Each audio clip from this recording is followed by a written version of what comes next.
مرو شولک حلال بارکی حلال بتر ناف آیله خدا مالا خدا گلکو باشه.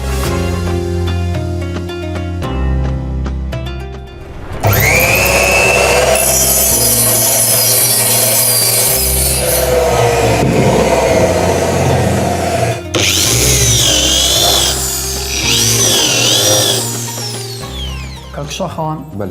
چند سالت تو وی کارید که دار تاشی؟ اول سال نوت سه. اول چند سالت تقریبا؟ اول 30 ساله که. 30 ساله. بله. باشه کاکشا خان چند دب زحمت اد نور که وی باردو خینو که تا کسک شولک اب زحمت کرد. گلک اب زحمت داد.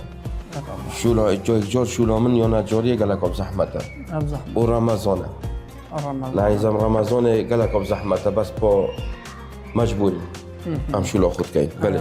باشه کاکشا خان اتنو که تا چند دا ام بیجیم بوده چجاره کارک هاتیه که یه حرام بید پاره که باش بستنه کریه و تا بیا هر کار خوب که بله بله کار بو منت هاتین گلک منت بو منت هاتین من بسیار کریم مثلا بسیار که ملاکی کم برادرکی کم افشوله بو من هاتی ویا دبشتم من حرامه اسوی شوله ناکم اگه خوب چند بید اسوی شوله ناکم شو خوب براب که کاکشا خوان ام بیجین نوکدان رمضانه بله خلق کنید بید برسید بید بله گلک ماندید بید اتشوله دا بله تو کار دار تاشید که یعنی چند دب زحمت چند دب زحمت تینی برسید تو شولا دست خوب که گلک اب زحمته با شوله که حلاله حلال بله شوله که حلاله مرو شوله که حلال بارک حلال بدر ناف آیله خدا مالا خدا گلکو باشه. لالیتا طاما نان حلال بله. چیه یعنی چند خوش نان حلال نان حلال خود نان حلال هنده خوشه مرا نوع توصف کرد گلکو خوشه نان حلال گلک خوشه بله اره اولاد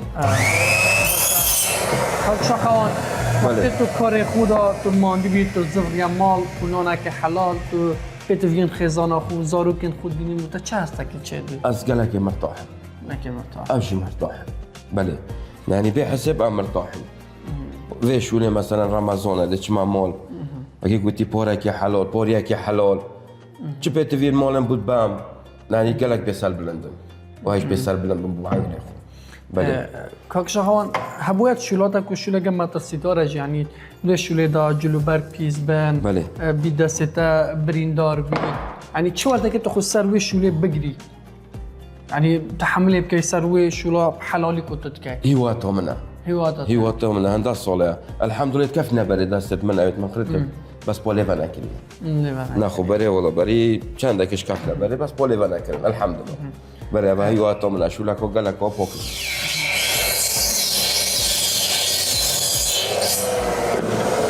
والله نون حلال تشتاق نون حلال خوشترنيا زوني نون حلال من الكتاب سر بلنديز سر فيرازي بو مالا خو نون حلال پیدا کرد يعني هی دار واجه حلا همو شوله دستی بکن یعنی دست خوب بکن شوله که حلال بکن شنات ناف مالت خدا بله سیدا